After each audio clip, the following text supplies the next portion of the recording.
So anyway, welcome to the broadcast. I'm just waiting for my colleague to join the call, and we can start recording. Right. On links, what's that? Uh,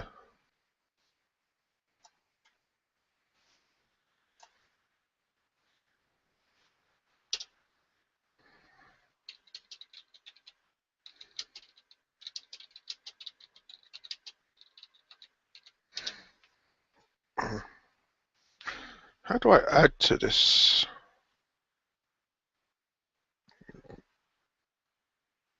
No, I don't want Q&A.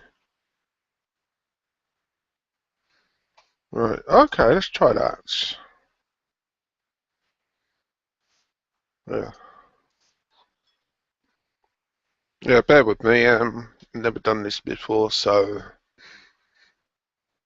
I probably don't really know what I'm doing.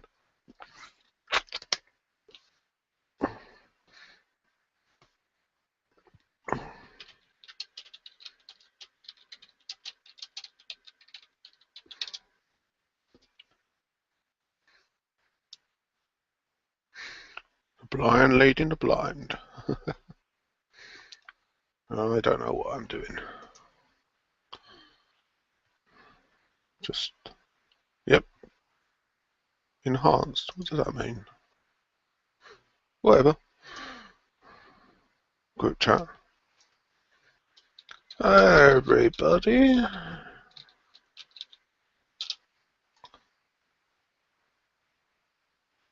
You there, Wade? Finally. Yep, and I got it broadcasting. All right. So, tell me, how long have you been a Nintendo fan for, and your history with them? Nintendo. The first Nintendo game I played was Super Mario Brothers in the arcade, I think 1985. So, a good part, nearly 30 years. That was before Pardon? I was 2 years before I was born. Well, I'm 42 on Monday, so I'm You quite don't look old. that old. You don't look that old. Oh, thank you. No, I started playing games in 1977 when Pong was released on the Atari. And I've always been a fan of Nintendo because I love the Super Mario games because they're quite simple, but yet at the same time they can be quite complicated and challenging. I mean, it's not like today where, for instance, in BioShock, where if you die, then you appear in a pod. If you die, that's it, game over. And so you're forced to improve your skills and become better at it. And it was just a fun game. And then I started playing games like Zelda, which, for me, I thought it was fun. I never played the early Metro games because in the UK, the NES games are £60 each, which is Oh, that's expensive. yes, Like £50 is more expensive than dollars, so like almost like $2 a pound. yeah. So I came to playing the NES games around about 1989 because I had a job then, and my parents refused to buy me the games. It's like £60. You must be joking. And so, Yeah, from my commercial perspective, yourself. it's slightly different because in the UK we had computers like the Commodore 64 and Spectrum, and you could get games on those machines for £2 to £3 each. So, when you've got a pocket money, I can save up for a year and a half for one Nintendo game, or save up 2 weeks for a game on the Commodore 64. Yeah, Was it? so I bet you had a lot of Commodore 64 games. Oh yes, oh yes, oh yes. So after that, I went on to the Super Nintendo because I'm a huge Mario mark, and one of the best games in my opinion was Zelda: Link to the Past. I remember I bought that, and one day I was at work because I used to do security, and I was allowed to play the thing in this little hut, by the where the cars come in, and you got the barrier. Yep. So I'm working there, and 11 hours later in the shift, someone comes over and it's like, "You've been sitting in the gatehouse for 11 hours. You might want a break." I'm like, "Sod off! I play Zelda." I got so Um, much into that game, I didn't really care that I was in there for the whole 12 hours. It was such a fun game. oh, I've played that game many, many hours myself. And Me, I started I started with Nintendo about when I was 2.5. My mom was the one who introduced me to it. okay, She told me that's when she started me playing it. I can't remember playing it then, but she started me on Mario Brothers, and we always played Galaga a lot. That was one of the ones I played. yeah, I was really into Dragon Warrior and Final Fantasy. yeah, RPGs are my favorite genre by far. yeah, Story-based games, I love those so much.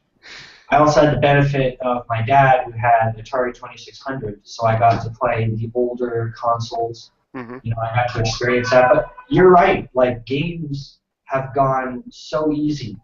mm, Like they hold your hand at the whole experience. You're back in the time, Mario Brothers. You died if you don't have any lives. You're dead. You have to start all the way at the beginning. You can't. yeah, You had to get better. You had to improve, and it was always like this tension because when you yeah. get to a higher level, you have low health. The enemy, could kill you, and then you kill him. It was very intense, and when you finally succeeded, it was such an accomplishment. Yeah. Well, no, an example. There's many games where I've beaten the enemy, and I've somehow luckily done it, and not actually known why because it was so hard. Like the NES Mega Man games. Oh yeah, I played all of them. Well, there's some of those where I've had one little bit of my health left, and somehow I defeated the boss, and I'm looking at it thinking, my God, how did I do that? Wow. And So um, I didn't actually play the Final Fantasy games because for some reason they never released them in Europe. The original ones, one, two, three, it never four, 5, and 6 were not released in Europe on the Super Nintendo or NES. So the first place that I got to play those was on the PlayStation 1, which, Final Fantasy was exclusive to Nintendo at one yeah, point. oh yeah, because the first the reason why they went to Sony was because it would be considerably cheaper. Because It's not only that though, because Nintendo had a deal with yeah, Sony to make a joint console, a that's CD and right. cartridge based, and Nintendo at the one Electronics, not like Entertainment Expo, CES. Yeah, He showed up there with Philips and decided to work with them, and Sony was about to go on stage and unveil what they were making, and then Nintendo just said, "Fuck you," and we're going with Philips. yeah. As I understand it, Nintendo screwed Sony over, and then decided to go with Philips, and because I'm pretty sure that the device of the Super Nintendo was going to be called a PlayStation or something similar. And And so, not only that, they had a deal where all the revenue or most of the revenue from the CD-based games would go to Sony, and yeah, Nintendo was looking at that because they yeah, wanted every dollar. So, and it really hurt them. That decision crushed Nintendo from we're talking about Nintendo's past and now the present. It's hurt them so much. I mean, they lost Final Fantasy. They yeah, didn't have a system powerful enough. And with what they did to Sony, they decided to go with Sony. They had the superior system. They had full motion video, CD-based technology. Nintendo wanted to keep with cartridges to save their cartridge plant. mhm, They want to save money as much as possible. yeah. But the problem for Nintendo was not only did they lose Sony the company, they also lost the games because Sony did make games for the Super Nintendo. and it would have been better for Nintendo to keep Sony, even if they lose the rights to the CD, because they will still make the money from their own games. I know they were greedy. I mean, they were just concerned about the licensing agreements. Mhm. But look at it now. I mean, Sony will have the biggest selling console of this generation. I mean, they had the first and the second. Sony was at, the thing is that Nintendo make games, whereas Sony are a huge conglomerate. They've got music interest, they've got movies, so they can go to one of the many artists and ask them, "Can we use your music in our game?" It's like, "We're going to get paid." Yep. All right then. And so you got Sony were able to provide professionally recorded music tracks to their games, and that's why games like Wipeout were massive successes because they had professionally recorded music. And I think another thing which I think was a detriment to Nintendo was the fact that it was considered a console for children. Yes, the Well, censorship. well, you see, the problem is that think about it. I don't know how old you are, but 27. well, let's just say that when the Nintendo 64 came out, which was 97, your tastes in games would have changed from when you were 10. So what you want to play varies, and the point is that if you want to make gaming a mass market product, you can't just rely on children growing up and buying the next console, because the biggest market for consoles today are people in their 30s. You know, Yes, the you know, average gamer is like 31 or 34 years old. well, precisely the thing is that they're the ones working and they're the ones with the money. Do they really want to play just kiddie games? Having a variety is always good. And Yes. the problem Nintendo faced was they wanted to keep this family-friendly image. Whereas with the PlayStation 1, you had the family-friendly games. You had, what was it, Spyro the Dragon. But then you also had adult-themed games as well. And so it offered a far wider variety of games. And the thing is that, in a way, Nintendo did the gaming industry a favor. Because if Sony hadn't got fed up with them and left and made their own console, would we still be playing the same sort of Nintendo kiddie-friendly games today? We might not have. We don't know, honestly, but Well, well, of course. Iwata and Reggie are part of the big part of the problem with Nintendo as well. Those guys are really running it downhill. The decisions they've made, the comments Mm, after the with the GameCube, we're talking about the N64. It had the cartridges. It was slower, no full motion video. That screwed them. They lost a lot of third-party support because of that, because they had the weaker system.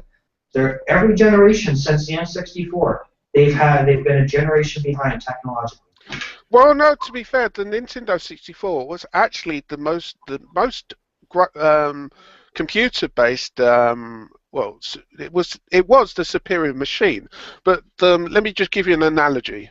I've got a Porsche, fast car, and I've got I don't know, something the size of this for the petrol tank. Mhm. You turn it on, rev it up, and it's flat. The same with the Nintendo 64, because they relied on cartridges. An example, Torok in the UK costs £80. Cool. Now, if that game came out on the PlayStation 1, it would have been about 30 or 40, because Nintendo are not charging everyone so much money for the chips. So even though technically on well, if we look at just specifications, it was the most powerful machine. How do you use it? And the problem is that if the games companies cannot make games that use that technology and sell it at a sensible price, they're going to go to another company. And there's Sony saying, right, we'll make you the disc for 10 pence each, a CD for 10 pence, or a cartridge for £30. You don't have to be a genius to work out where the companies will go. They want to go where they can make the most profit, and it wasn't Nintendo. And then when they moved to the GameCube, from what I read, the GameCube disc is actually the same format as the Dreamcast. And the reason they went with the mini DVD was they believed that it would stop piracy. Well, Yeah. 1 year later, companies started selling recordable mini DVD discs for camcorders, which people So realised, oh, I can copy games on this. you will never ever stop piracy. Of The course Game of not. Thrones creator said piracy is good, and he says people pirate Game of Thrones all the time. I don't care. Go ahead. Yeah. It's free advertisement, and when you can have the money, you'll buy it. Nintendo was foolish, and the GameCube. I've owned the NES, SNES, N64, GameCube, Wii, Wii U. I've owned them all, and GameCube, man, disappointing. It had no hard drive. No. No, so you had to use the memory cards. It Yeah. had no online service. Wait, it had one game I think that was online, Fantasy Star. Yeah, but are you really going to But you had to get go some to the broadband trouble? app. No, I was going to ask you, are you really going to go to the trouble of setting up an online service for one game? No. Well, apparently Nintendo was. And this is where we go to. I want to talk about Iwata and Reggie and the horrible comments they made. Yeah. Iwata around the GameCube was saying that HD is not prevalent. Nobody really has HD. I can't really tell the difference, and no one can really tell the difference between standard definition and high definition. And he was saying, so we believe that HD is not prevalent, and then he also made dumb comments like, we believe online is not the future, and online is not good. I And, remember that. local multiplayer is superior, and I love local multiplayer. It is great for certain things, but it also kind of stinks if you can't do a system link, have a bunch of TVs. You can't get that online multiplayer experience. It And was. that's where the world is going to online. He's Well, saying crap, and we believe it's not good, so that's why we didn't put it in with the GameCube. And they've been lagging behind online ever since. The friend codes and what were you gonna say? well, you see, the thing is that local gameplay is, in my opinion, superior, but only in the sense that you're in the same room with friends. Yeah. The problem is what happened, and you see, by introducing, for instance, 4-player games onto a single screen, it cuts the screen up, so you have such a small space for your particular part of the game that it's quite difficult to actually see properly all the time. Whereas with online, because you've got the whole screen to yourself, you can actually see more. Yeah. It just makes it easier, and the fact that sometimes you just want to play with friends around the world. I mean, you can't expect people in Japan to sort of get on a plane to come over to play, whereas at least with online, you've got that ability. You've got the ability to play with people that are too far away to come and visit. Yeah. And it just gives it a different way of playing. And when I'm getting older now. You're an older now you're not old. You're actually still young. You look young. You're an older gentleman yourself. Yeah. And I can't have friends come over all the time and hey, No. let's come over and play some multiplayer. We're all getting older. Like we're moving away. I'm moving away tomorrow. Yeah. How am I supposed to play with my friends? Online is very important, and Nintendo is made their online so restrictive with the friend codes, and you can't ask for friend codes on the Miiverse, or you get temporarily banned or stuff. I got temporarily banned because I asked for friend codes because I wanted to play some games with some people. You cannot ask for friend codes. You're violating the terms of service, and I got temporarily banned. But you see, the theory behind this is, well, this is what they say. They say that the reason they had these restrictive friend codes is to stop paedophiles. But I hate to point out the obvious, but children have parents. If your child is playing a game, you want to make sure that the people they're playing this game with are not dodgy. So surely it's the parents' job to actually be parents, rather than expecting a games company to be the parents to your children. So to me, I think that's a ridiculous excuse for the simple reason. When you're playing online, you're more than likely going to be playing with the people you know. Mhm. I mean, the thing is that how do you get to know new people if you can't even say hello? I Yeah, mean, that would be like walking down the street and not speaking to anyone because it's like if you speak to anyone, you break the terms, so yeah. you can't speak to anyone. Just how do you meet people? How do you speak to people? You know, how do you meet people with similar philosophies if you can't speak to anyone? It just seems rather rigid and restrictive. And think about it, sometimes you do get assholes, and you just block them. It's everywhere. Every country, no one's perfect. No No, country is perfect. Everyone has an asshole in their country. Everyone has bad guys everywhere. of Nobody. course.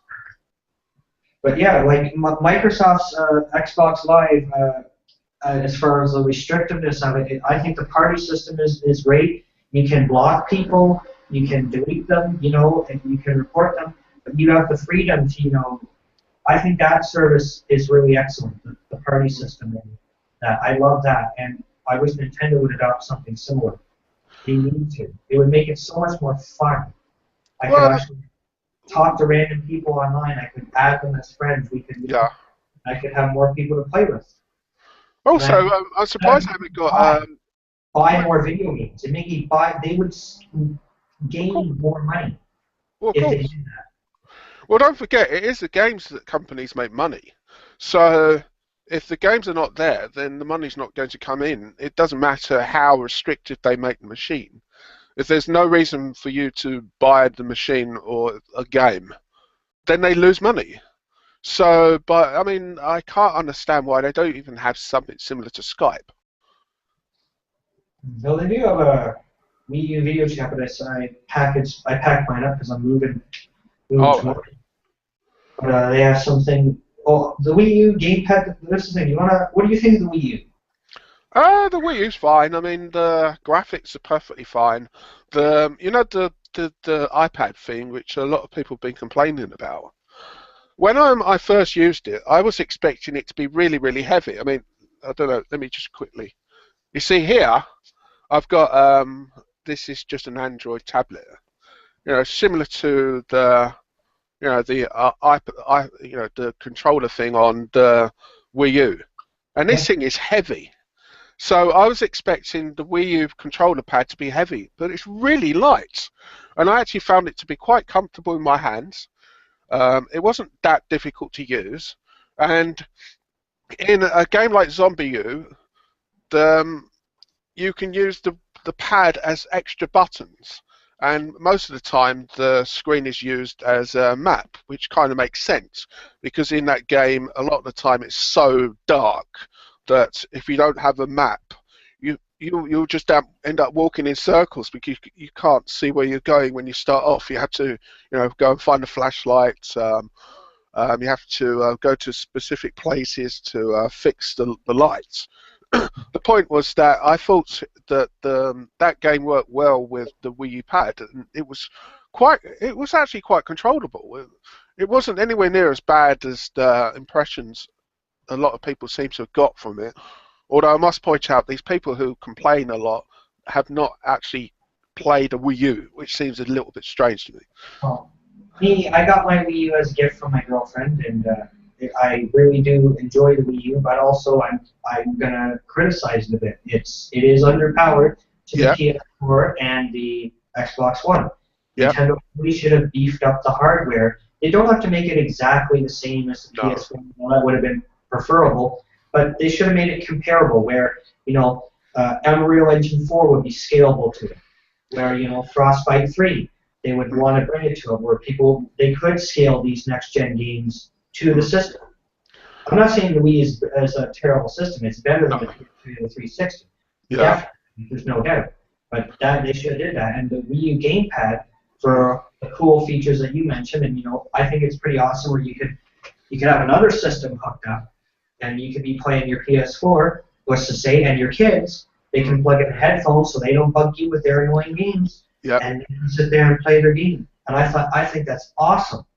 That is really, really cool. But this should have came on later as an add-on or an accessory.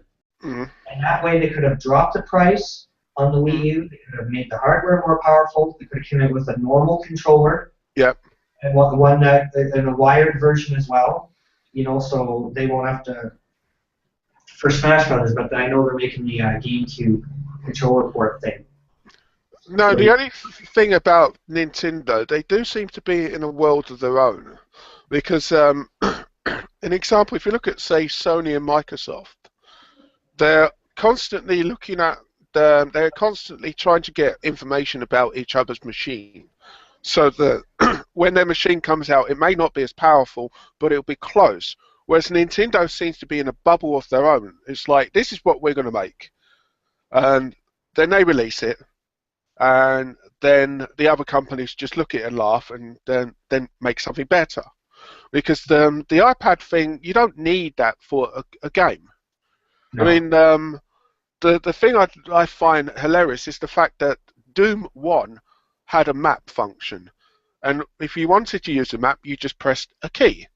Or on the PlayStation 1, you just pressed a button. So why can't I do that on the Wii U? Why do I need to have this massive display when if I want to look at the map, I can just press one of the many buttons that are there? That would have saved them money, and they could have invested that in maybe another 2 to 6 gigs of RAM, which would dramatically improve the performance. Mhm. Yeah, That's because where I they think should have put it. 1 gigabyte or two. The Wii U only has 1 gig. Does it not? 1 gig or two? 2 gigabytes. Yeah, it's not So, very. well, My wife it's PC. not enough. You've got to remember that PCs, 2 gigabytes of RAM was fine 6, 7 years ago. Mhm. So if you're going to produce something which is comparable, 2 gigabytes is not enough. They should have put 8 gig in there at least, and just got rid of the iPad thing because we don't need it. I mean, an example, when I'm playing a game, a lot of the time I'm not looking at the thing because I'm looking at the screen in front of me. So Yeah. to me, it just seems a waste. If you have the experience, it cuts the atmosphere Of and the course. and that's you're mentioning Zombie U, right? There's another game. I haven't tried it. I waited. A lot of bad reviews. I stayed away from the thing, but I'm considering downloading the demo and checking it out. But then again, if it's a survival horror game, you want to turn out the lights, your Yep. big screen TV, sit there and play the game. But when it says stop and look at the Wii U gamepad right on the screen, it's like it just jolts you out of the experience. It's like this isn't like, and then you gotta and then look and search and and then Well, it just ruins that kind of an atmosphere for me. well, with the Zombie U, when you're playing the game, the guy's speaking out of your controller. So you're just playing the game. Suddenly you hit, oh, it's talking out of this. Interesting, but can't we just have it out of the TV, please? Do I have to have it out of my controller thing rather than the telly? It just seems a little bit odd. Yeah, Um, Zombie U could have had the potential to be something so much greater if they would well, have not been forced with the gamepad. Yes, well, it does have interesting applications. There's a lot of cool stuff, but it should have came on later as an accessory. And it would well, have been pretty successful, I think. well. The problem with Zombie U is not the Wii U. An example, one thing it does, which makes absolutely no sense. So you finally pick up something like a bat. So the first thing I wanted to do was to defend myself from a zombie, and so I pressed the attack button. It's like you had to press the left controller, and then you can press the right button to attack. It's like, what is with this crap? Can I just press attack? Why do I have to press the left control button and then the right one? It's just stupid. Just my opinion, but Overcomplicated controls where it doesn't need to be. exactly. It's not a fighting game. It's not where you're making weird combos. Yeah. You don't need that. It's a survival horror game. You want instant responsiveness. So if you are going to get it, I would advise you to get it cheap. Yeah. Well, right now it's cheap on the eShop, $20. Mm, I could buy it off Amazon for slightly cheaper. mm. So No, I might pick it up, but although to be honest, one thing I do like about the Wii U is the fact that you can actually use external hard drive space. Because on mine, I've got a 1 terabyte external hard drive, and so when you plug the thing in, it formats the hard drive and it sets it up so that all the games that you install go on the external hard drive. And in that way, it overcomes the 8 gigabyte or 32 gigabyte limit with the games, because the problem is that games are becoming bigger and bigger. An example, you know the new Wolfenstein? I think it's called the New Order. Wolfenstein: The New Order? You're talking 50 gig install. There's no way you can get that on 32 gig. And that's another problem. That's a big problem with today's industry, with this going all digital, massive data, transference, and then you got Comcast and Time Warner in the States, merging and slashing bandwidth, and like, we can't have this. And where's our next generation hardware spaces? We need multiple terabytes, not one is all right, but if we're going to go this all digital age, we're going to need like massive boosts in like hard drives. Well, it's not just boosting the capacity, but hard drives really need to become faster, because you've got to understand that the speed of hard drives have not increased dramatically in the last decade, but the size of games have. And so you've got these huge games running through the same speed, which means that it will take longer and longer for the games to load. I mean, the thing that made me laugh was on the PlayStation 4 and the Xbox One, the load times on just to turn the machine on varies from about 45 to 60 seconds. Now, that is an eternity on a console. On a PC, we got used to that, to the point where I turn my computer on and go make a coffee. But on a console, we're so used to turn it on, nice little ditty with the logo, it's loaded. Not turn it on. Well, part of the reason for that is computers, and we use silicon computer chips, and computers become so powerful, overheating is a serious problem, so much to the point where you got to have all these fans, and it can't overheat because it breaks down the silicon. It becomes so hot that the silicon can't handle it, and it just melts. But I think going into the future, once we come out with the DNA computers, the protein computers, and the quantum computers, these are real things. They're in active development. What was it? Big Think on YouTube. That's a good place to subscribe to. Michio Kaku, he's one of the preeminent physicists of the human species. He's quite good, and he said they're working on this. So within 20 years or so, we're going to see these things rolled out. And I think once we have those types of computers out, it will dwarf anything that we have here, and then maybe actually VR technology might be good. Maybe they might actually be able to create something like Total Recall. There's another thing. I know it's about Nintendo, but the ridiculousness of the other companies. They all want to come up with a VR headset. It's not but that failed in the 1980s because, apart from the fact that it was sluggish, because the thing is, an example, the Japanese gamers don't like first-person shoot-'em-ups because they get what they call motion sickness. Now, the biggest problem I have with VR is the size of these headsets. Do you really want something on your head that's weighing your head and your neck down? No. I mean, it's fine for 10 minutes, but I imagine after 2 or 3 hours, your head would hurt, where it's pushing into the skull, and your spine. And the biggest problem is the fact that VR was not designed for gaming. What VR was really designed for, imagine you're an architect. So you're basically trying to get a contract for a $1 to $2 billion building. Now, before this company signs up to giving you this large check, they want to see your vision. What do you have in mind?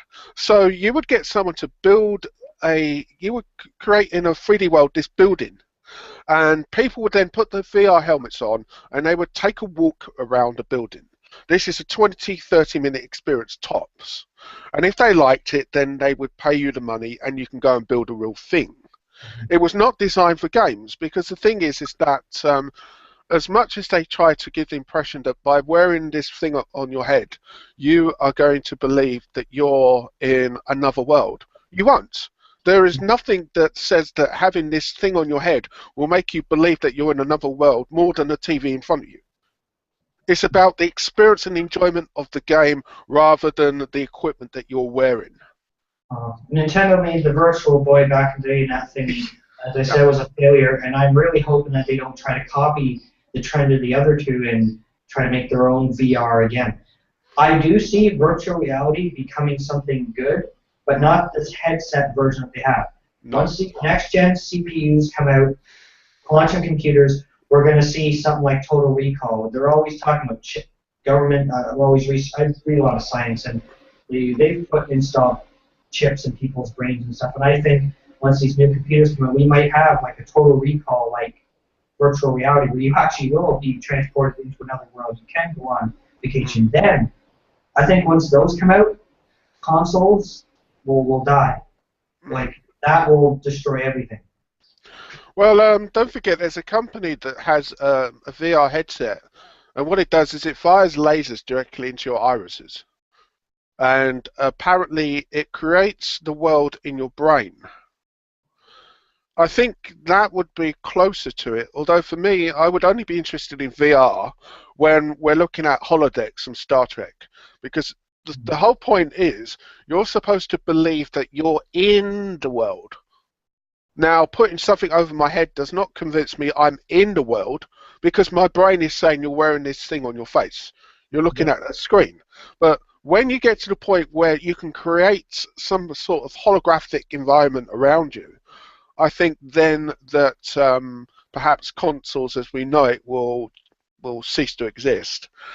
But that won't be for a very, very long time, in my opinion. So speaking of Nintendo in the future, where do you see Nintendo going? Have you heard any rumors about their next systems, and what do you think is going to happen? Well, I think Nintendo are very stubborn, because remember that this is a company that's been around for 150 years, and it's only in the last 30 to 40 years that they got into the console market. But they seem to do the same thing. So, for instance, take the handhelds. They may deny it, but we can predict what they're going to do. So you have, for instance, the Nintendo DS. Then you have the DS Lite. Then you have the large DS. Then you have the 3DS. Then you have a lighter version. Then you have the larger version. They will release a newer handheld next, and then afterwards they will probably release maybe 3 years from now, possibly for another console, and they will try something else, another gimmick. And that's what's holding them back, and they need to stop it with the gimmicks. They don't need to search for the next gimmick. Iwata and Reggie Fils-Aimé need to go. They need to be fired desperately for the sake of Nintendo. A lot of the upper management needs to go. They need people that actually understand the industry. Nintendo thinks that it's still 1990. Yeah. It's not 1990 anymore. It's 2014. We're getting like almost 5 years, 2020. You know, Nintendo needs to. They need a management shake-up desperately. Well, look at it this way. This Iwata chap. Is it a coincidence that he was made the head of Nintendo and the company has floundered ever since, or is it just me? No, I don't think that's a coincidence. That is very true. That man is a menace to the company. He needs to go. Like, I don't wish him any ill will. I want to see Nintendo survive. I want to see them keep going forward, because I've always played their games and I've lost interest in them. Back in the day, like the Wii, I barely played that. I only got one more recently. Yeah. I traded my Wii in, but it's just he needs to go. He's really hurting the company. Well, they need someone with a different direction, a new vision. Someone who will come out with a vitality sensor. And something I think that the Nintendo really should do, it seems obvious to us. Listen to your customers. Ask the customers, what do you want to see? Don't tell them this is what you want to play. Ask them, what do you want? What do you want to see in the next console? Do you want to see, I don't know, a 4 terabyte hard drive? Do you want to see, do you want to be able to play online and also play on play multiplayer at home? Ask them what they want. Stop telling us what we should think. The problem Yeah, is that if we look at Microsoft, for all their mistakes, one thing they did do was they listened to their customers. And after E3 last year, when everyone, including his mother, was laughing their ass off at what they offered, they took it. They took it back. Admittedly, I did read somewhere where it said that they might reintroduce it, which is why I won't buy an Xbox One, because if they're prepared to put back all this dodgy stuff, then it means that I've got a console I can't use, because I don't play games online most of the time. I only turn on my internet connection if I'm going to play online, because it saves on electricity. So if I'm yeah, playing at home, if I'm playing, say, Final Fantasy 15, I don't need to have always on. I don't no. need to be harassed by people on Skype. I want to play my game in peace. Other times when I'm playing online, I'll turn on my router and I'll play online. So if I have to have it all the time, I'm not buying it. Simple as that. Yeah. It's all greed. Greed is what Well, is of course. making decisions, and greed is killing the industry with Yep. all the locked on the disc DLC, all the nickel and dime to death with in-app purchases with real money, which Yep. breaks the economy of many online games and makes them pay to win. Mm. And this trend needs to go. It's hurting gaming as a whole. Both on Microsoft, Sony, and now Nintendo, they have a season pass for Mario Golf for the 3DS. Well, you see, here's the problem that these console companies don't seem to understand. You see, if you look at the PC market, the reason why you have microtransactions is basically all the games that have microtransactions as options, you don't have to buy them, are free. So you have one side of the coin where you get a game that's cost you nothing. You play the game. If you want to spend the money, you can spend the money. And then you have games which you pay $60 for. And if you want the DLC, then you have the option to buy that. But when you marry the two, and you basically have games which you pay $60 for, and you only get half the content, and if you really want to play the game properly, you have to spend money. It's a broken model. That's Mhm. not the way it's meant to be. It's like Well, buying a DVD and then finding out that if you want to look at the extras, you have to pay for it. You would just take it back and say, "Oh, arsehole, I want the complete version. Where's the rest of it?"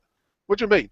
I went to look at the extras and they asked me to pay $5. Screw you, give me all my money back. well, back in the day, expansion packs, they were called expansion packs, Yeah. those used to keep the momentum of the game going forward. That back in the day added value. But then don't forget that with expansion packs, you were getting expansion packs, not some tiny little pay $5 for horse armor, as in Oblivion, or pay for an alternative unit outfit for one of the characters in Street Fighter 4. It was an example on Fear. I've got the two expansion packs, and each one is as long as the original game.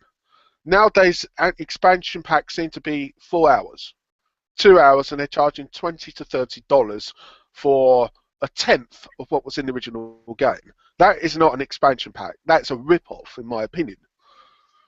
Well, it just reminds me of the Metal Gear Solid Ground Zeroes. It was just an hour demo for like ridiculous price. Oh, I couldn't believe that when I heard it was 2 hours long. It's like $40. Are you joking? No, they weren't joking, and that's one good thing Nintendo does is up till recently, besides that season pass and the 3DS, they've been very good company that way, not nickel and diming you with Yeah. in-game purchases, not with the DLC. They've been very, very good, and that's why I really like Nintendo, and I don't want to see them die out. I don't want to see these bad decisions keep happening. I want to see them go, because if Nintendo dies and we're left with Microsoft and Sony with their financial troubles, Mm. and then we might be just left with Microsoft, and Oh that would God, no, no, no, no, no, no. Then I'll stop playing games. yeah, and I would as well. Well, I would keep whatever systems that I got, but I basically wouldn't be buying any more. Well, luckily, that won't happen for a while.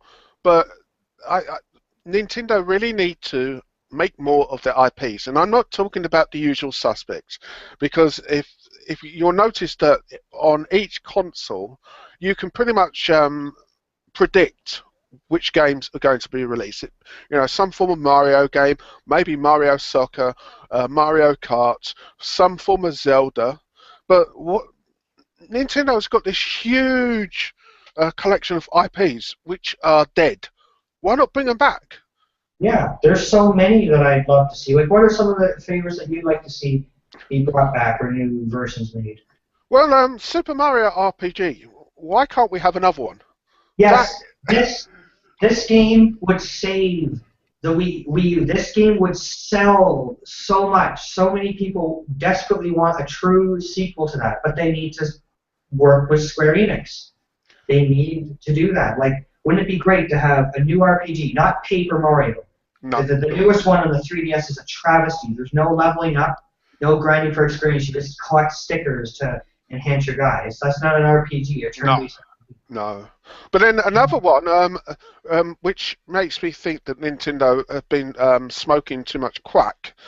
There was a bunch of fans that made a remake of Chrono Trigger, and it was supposed to be really, really good. The point is that if I was Nintendo, I would be ringing Square and saying, dude, don't ban it. Let's work with them. Let them finish it. It's not costing us any money. And then we take over, we market it, we sell it, and we give them some money. So you've got fans making games which cost the company nothing, and they're banning them. Whereas they should really be working with them. I mean, you look at, say, Microsoft, for all its mistakes, it has tried to work with the homebrew industry to get more games on their consoles. Why can't Nintendo do that? Why must they be in control of everything? The problem Nintendo have is the fact that they're thinking from a particular sort of perspective. I would get people from Microsoft, I would employ people from Sony, and then say, right, what do you think we should do? How can we make money whilst not ripping people off? I mean, a perfect example, I know that people hate advertisement, but you can have, for instance, trailers. So if you want to watch a trailer for a film or a game, you got the trailer channel, and you can go there and watch them, and they're getting paid as you watch it. It's not costing you a penny. You haven't gone out of your way, but that's a revenue stream. That money then can be put towards games which they really should make, rather than worrying about, oh, it's going to cost us 20 million to make, I don't know, Smash Brothers Brawl. We can't make a remake of, say, Metroid Prime, or we can't make a new Metroid game because we're worried that it won't sell. Well, then don't have such a big budget. Give it to the fans. There's companies out there that can make games for next to nothing. If you want proof, look at Atlas. Atlas is not a huge company. They don't expect to sell millions per game, but yet they're still going.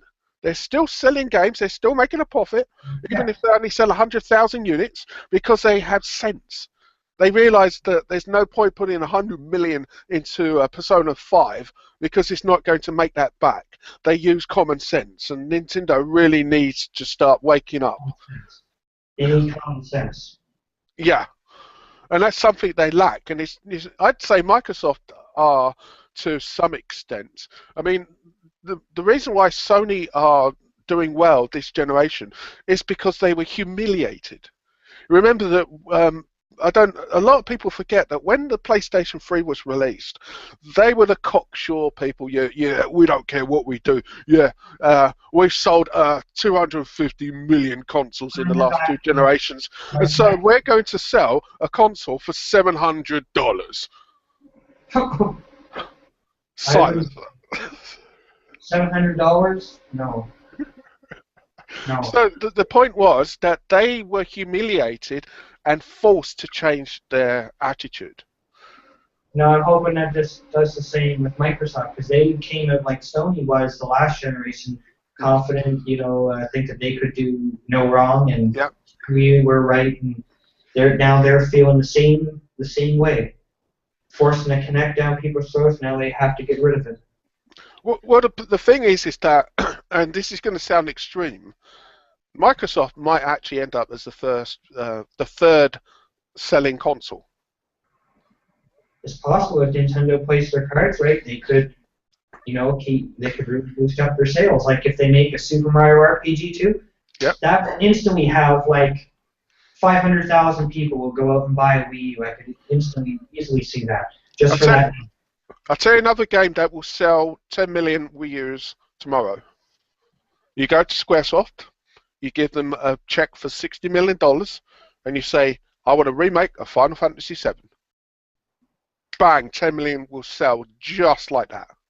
And if they make it exclusive for the Wii U, oh yeah, people buy it. And they could make a really great remake with the Wii U and utilize its power.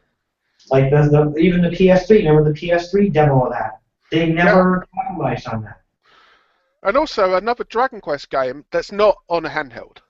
Mm-hmm. Also, because I'm looking at a poster on my wall of Pokemon. Why don't they make a true 3D Pokemon RPG for the console? Not Gale XD of Darkness, whatever, for the GameCube. Yep. Some weird mechanics. A true RPG that's more like the anime, where you can have people with their trainers running around with their Pokemon in the cities, and you go out and fight Pokemon on wild grass, fight trainers. You can have an online component. If they did that, that would blow up the Wii U millions and millions. It's not just that, but imagine if they actually had an RPG story. Not just you want to collect them all, but imagine if there was like a threat. So Team Rocket has become so powerful, they're slowly trying to take over the land, and so you have to bandy a group together to prevent them from killing all the Pokemon or stealing them. Something that is something that gives you a reason for being there other than just collecting the Pokemons, and makes it slightly different from the previous ones. Because the problem I had with Pokemon, because I've played Pokemon Red, Yellow, Gold, Green Leaf, the maps look the same. The purpose of the game is exactly the same, and as much as I like Pokemon, how many times can I buy the same game? You see my point? I have actually Pokemon X. I have a 3DS over in the corner, and I agree. The story stinks. It's way too easy. They've kidified it so much, and I play for the competitive battling, the effectiveness nature of the trading, and going back and forth. And battling is a lot of fun. It's pretty an in-depth RPG. It's a simple sort of rock paper scissors type. Yep. Mechanics, but it's really in-depth, strength, attack, defense. It's really, really good. And I think that would sell millions on the Wii U. They could make it more difficult. They could give it a story, like it's big for the console. I think they're worried about their handhelds. They don't want those to, but they could work some mechanic where it interchanges something. I don't think it would hurt it too much. It would make Nintendo so much money, and it would save them money. But then don't forget, Nintendo has always in the past connected the handheld to their home console. So what's to stop you having some way through Wi-Fi of getting four friends, so you've got 4 little kids, they're all playing Pokemon RPG, and then they connect their handhelds connect to the console, and they can play through that, but they've also got things they can do on the handheld, which is individual to their game. So you've got the main game with everyone on it, and then you have the handheld, which has specific things that they don't want anyone else to see. I know, it's just a thought. But then also one thing I think Pokemon should do is you need to have an enemy that's so powerful that it encourages people to work as a team.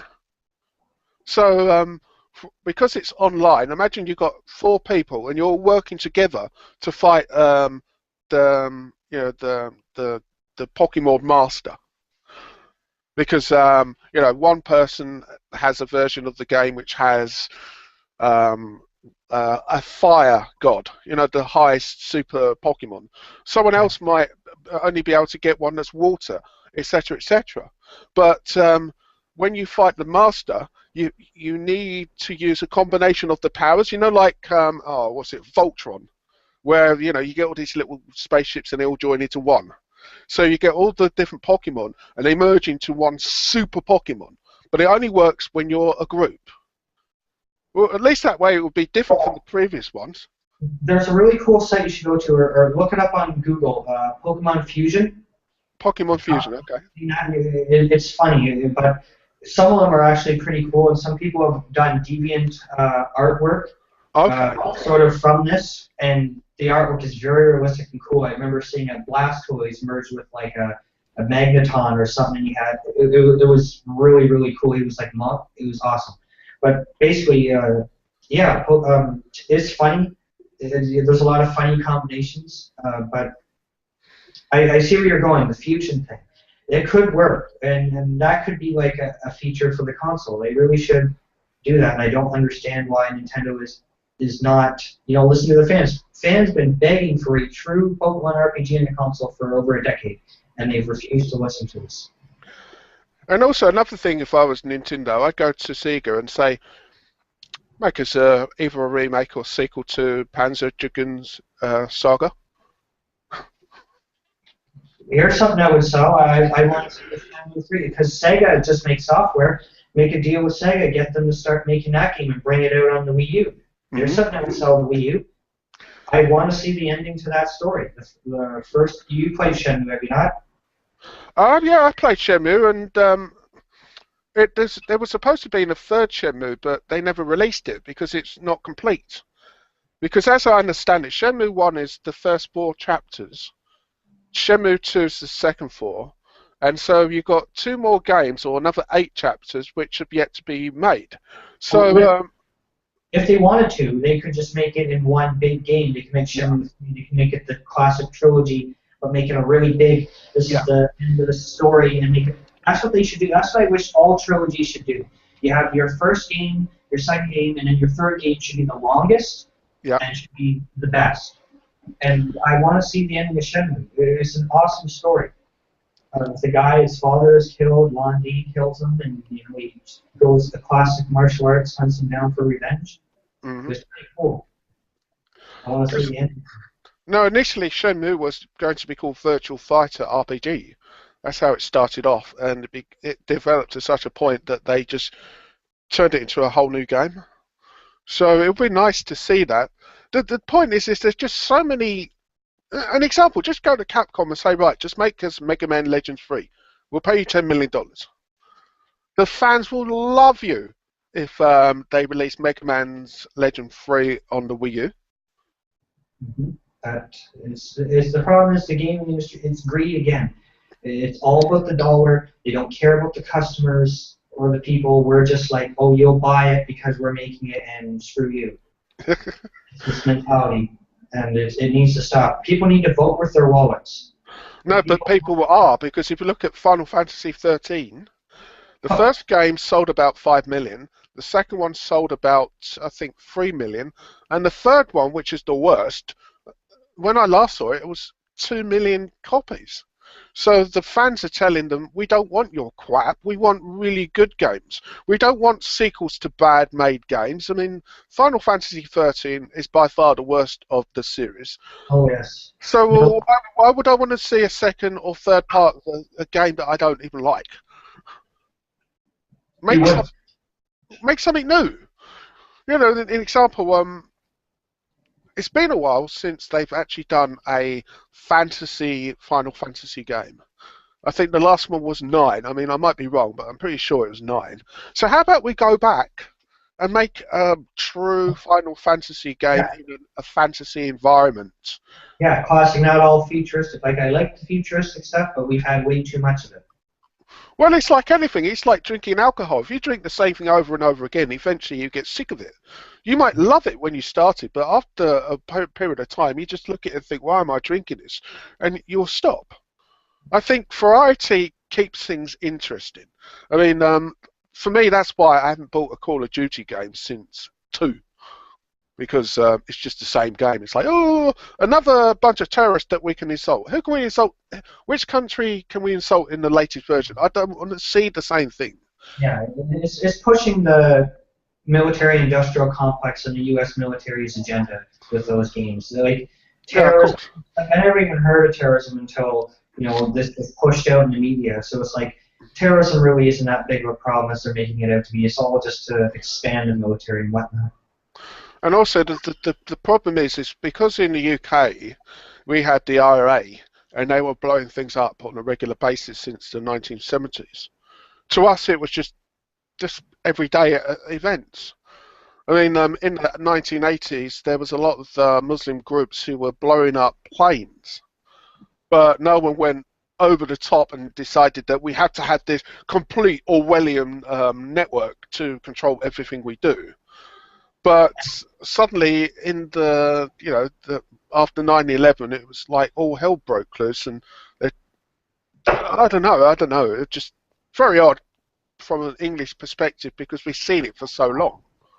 An example, the McDonald's actually funded the IRA. So after the 9/11, and you got Bush saying, yeah, we've got to go after the terrorists, there's Tony Blair saying, well, in that case, you better tell your companies to stop funding the IRA. It's like, yeah, the truth of the matter is, and I think you'll agree with me, the biggest terrorist is government. Yes. Benjamin Franklin said, those who want to give up their freedom for a little bit of security will receive and deserve neither. Yeah, I agree. And there's Um, another quote which goes to the freedom of speech, which is, I may not agree with what you have to say, but I will defend your right to say it. Once we start to get rid of freedom of speech, which in a way is affecting consoles, because that's why you got this attitude. It's like we refuse to listen to the customers who pay the money. We will tell them and dictate to them what they want. Well, it's that's constant fascism. of course it's fascism, but it doesn't work. You see, if I'm charging you $60 for a game and you don't like it, I want to know why. Because it costs me a fortune to make it. I want to make sure that the next game I make doesn't make the same mistake. So I'm going to get feedback as much as I can to try and fix the problems. But for some reason, a lot of companies are deciding this is what you want. You want the latest John Madden. No, I don't. I played John Madden on the Sega Mega Drive and I didn't think much of it then. I'm not going to buy it today. Give me something that I like. You know, I like RPGs. I like adventures which is more than just the gameplay, but the gameplay's part of it. It's like you're going on a story. Part of the experience is finding out the motivations of the characters, finding out why people are behaving that way. You can have someone that's an evil bastard, and then halfway through the game you find out their motivation, and suddenly my attitude changes. It's like, well, okay, he's evil, but I can sort of understand why he's doing it. But that's part of the experience. It's not just about having the best graphics and the surround sound that requires $1,000 of speakers. It's about the whole experience, enjoying it, not just giving me the same thing. I mean, it would be like a movie comparison. This got The Godfather 3. With The Godfather 1 and 2, they were classic movies.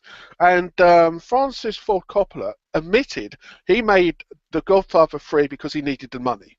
Not because it was a good story, not because it was something worth watching. He needed the money. And that's why, in my opinion, it's by far the worst of the three films. Do we want games to get to the point where, oh yeah, we're making a new game because we need the money, not because it's good? And Yeah, then, and that's what it's come to. By and large, most games are made just because to make a quick profit. How can we shaft the customer, get them to buy this to make as much money? no, I agree with you. And another thing I think that games companies is too short-sighted. I mean, look at Nintendo. If they had not re-released versions of the Mario games, and in a sense you can include Mario Kart because each version that's released is very close to the previous one. But they realised that people love these games. I mean, an example, the original Super Mario Brothers game, you can give that to a 10-year-old today and they will just be blown away. They will be so happy. They'll play that game for hours and hours. The point is that Nintendo realised you can re-release games and make money.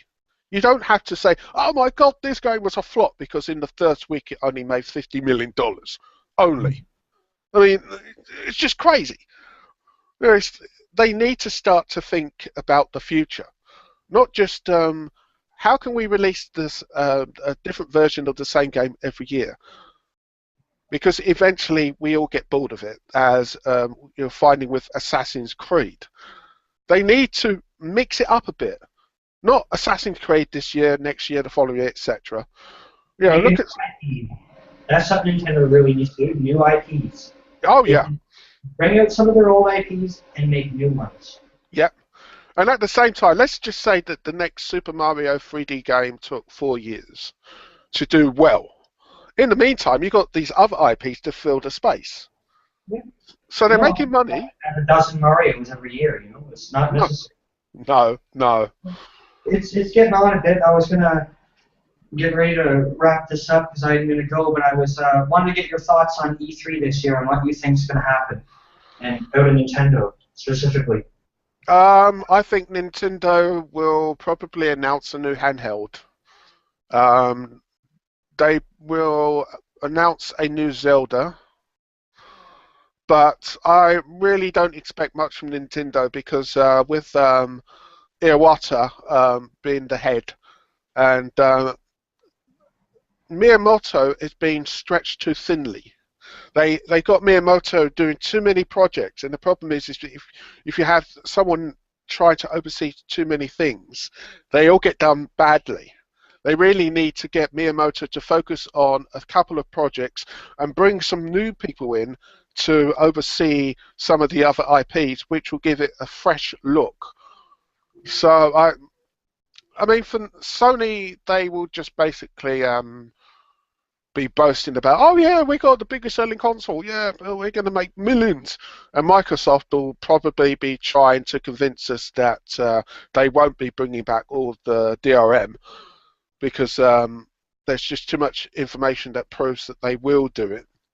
Mm-hmm. And so Microsoft will be trying to repair the image that they made last year. Sony will probably I think Sony will have the best one because I think Sony has a lot of games in the works which they will announce.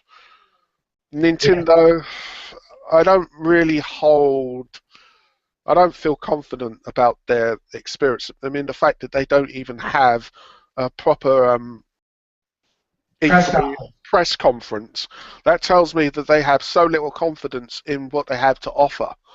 Yeah, That and they're not, speaking of that, if I was gonna get into mine, Iwata is sick. He's not going to E3. He's staying in Japan. He's apparently ill. well, at least this year we won't have Iwata say, you know that really good game that we said we are going to release? So sorry, it's been delayed. Please understand. Please understand. I apologize for those supporting Wii U for lack of new titles Yeah. during Yeah. January. Thank you for buying the Wii U and buying the same games you've already got on the 360 and PlayStation 3. What I think is going to happen in Nintendo, or what I would expect to see, as you said, the new Zelda, the new handheld, I don't expect to see, to be honest, because the 3DS is doing so well. Yeah. I'm really hoping to see. I really think they're going to release a new IP. I think we might see the release of a new IP, perhaps. That would be That's nice. something I really expect to see. Microsoft are going to lord Halo 5 over us to try and, we got Halo, and try to convince us that they're for the gamers and not for TV, sports, Call of Duty, with the reveal. And Yeah. like you said, a lot of gamers are turned off by them. There was that, that poll where 79% of gamers think Review Check USA did a video. They're not going to buy it. And I agree. After what Microsoft has done, they showed their true vision for gaming and where they want to go. And I don't think they're going to give up on that. They're going to keep coming back at it once the install base comes in. It's like, no thanks. Microsoft has lost my support. I keep my 360 that I have an invested library in. I'm done. Sony, yeah, they're going to be, I think, have the best to show. I don't know exactly what they're going to bring, but they got a lot of games in the works. But I feel most of them are coming in 2015. We're not going to see much released in 2014. There's going to be there's a lot of games being delayed. Also, one thing you got to understand about Microsoft from day one, the whole purpose of the Xbox was they wanted to have a set-top box in the living room. They wanted to control everything you did. Even from the days of the original Xbox, what they wanted to do was have an Xbox in every house that could do everything. The problem being is that Microsoft needs to decide, are they making a games console or are they making a PC with a remote control? They need to really clarify that. Well, a games console is designed for games, so you add things like online. Now, a lot of the services that Microsoft were pushing in last year's E3 was non-game related. It's like, you can watch sports on your TV.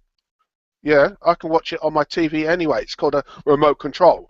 You can record all this stuff. You can actually stream your games, but only we can decide how you can do it.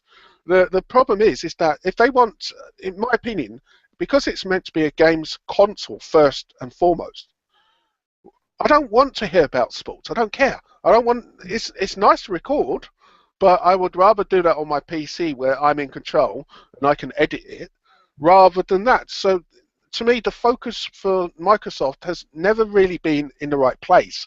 Games, games, games. And that's where I would like to see. Well, for those Xbox fans that will support them, they need to go back to the games. But I just think they're stuck in this Orwellian 1984 route. Yeah. The first company to sign up with Prism, they're handing the data over to the NSA. Don't believe them, say that they're not, and things like that. I just don't trust them. And if there's one company that I want to see die out and really kick the dust, it's Microsoft. I hope they go. To be honest, have Sony trim the fat from their aching company, their games division, very profitable. Have them double down and invest in that. Have battles between a rejuvenized Nintendo with new leadership and no more gimmicks, and they can still have all those great IPs. And Sony, with their investments, I think that would be pretty good. I think we'd really see some magic come out of that if Xbox was to drop out. Their investors are calling for it too. Microsoft to drop the Xbox division. Well, the thing is if I was Nintendo, this is not likely to happen, but taking into account they've got about, $30 billion in the bank, I would buy Sega. 500 million, buy Sega, the whole company. Because imagine the entire range of Sega games going back throughout history, all exclusive on the Wii U. That would be very nice. That would drastically increase the amount of Wii U sold, and you would have bragging rights. Because remember that Sega and Nintendo at one point were fighting each other for the console war. Now Nintendo owns Sega. Imagine the bragging rights that they would have for that. And all those games that Sega have made over the years. I mean, think about it. Imagine another Phantasy Star or another Shining Force, or even things like Space Harrier or Ghouls and Ghosts done really well, or Outrun. I mean, Outrun always seems to sell well, so make it exclusive on the Wii U, and suddenly, instead of having the usual suspects, you now have another 20 to 40 games that are first party. Yep. So basically, I'm gonna end this very soon with this one last rumor that I heard, because I have to keep going. But I heard that Atari, this is just a rumor, that they are considering possibly re-entering the console market. Possibility. They're thinking about the idea of possibly making another console. Yeah, but how are they going to get the money? They're bankrupt. I mean, they're losing money quicker than Microsoft were doing in the last generation. How are they going to get the money to make a console? I don't know. I see. I was reading through some articles, and Atari made some comments. Something that they're not ruling out the possibility of making another console. I mean, the thing is just to give you an idea how far things have got for Atari. Atari went bankrupt, and a floppy disk company. Let that sink in for a minute. A floppy disk company bought Atari, and they couldn't do anything with it. So Infogrames bought the name, and started to release Infogrames games under Atari. Atari is just a name. It doesn't make money. I mean, Phil Harrison went to Atari and pretty much that went bankrupt the same way that he nearly did to Sony with the PlayStation 3. And now he's at Microsoft and they're doing badly. Coincidence? I think not. All right, well, it was nice talking with you, Michael, and maybe we could get together again, have another discussion about whatever, you know. You seem to be a pretty educated guy. Maybe we could do something other than gaming, but it was nice chatting with you. And you. And I hope everyone enjoyed it, and leave some comments down below. Anyway, I shall see you. Bye. Live long and prosper.